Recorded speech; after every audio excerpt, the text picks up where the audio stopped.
I had my logo turned into a brass branding iron by a company I found through Amazon for about 20 bucks. I sent them an image and a size, and within a day, they sent me the proof showing the logo at the size I'd requested. I think it took about 1 to 2 weeks before I got it, but I was pleasantly surprised that it didn't take forever and a day. They have a more expensive electric version, but I opted for this one that I could heat with a torch. I can test out the heat on a piece of scrap wood like I'm doing here. That's not quite enough in this case, so I'm going to heat it up for a little bit longer. You don't want to go overboard.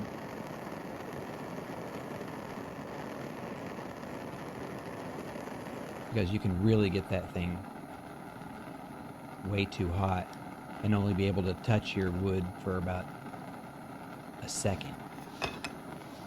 I make a vertical line on my slingshots to kind of align things up.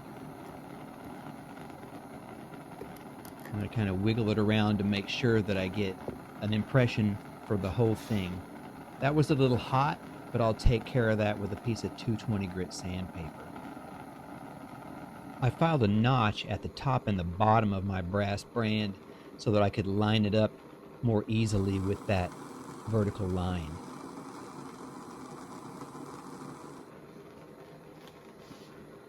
Let's test it again before we go on to this other slingshot.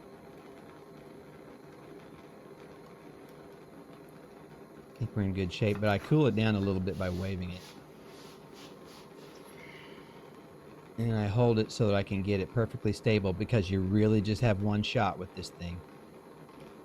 It was a bit scary at first, and I did mess up a couple because there is a learning curve to figure out just how long you can hold it on there as per how hot you've got that brand. Now I'll take a little bit of 220 grit and sand through to show some of the background through my logo. If you have any questions or comments about this process, drop them down below. And as always, thanks for hanging out with me. See you in the next one.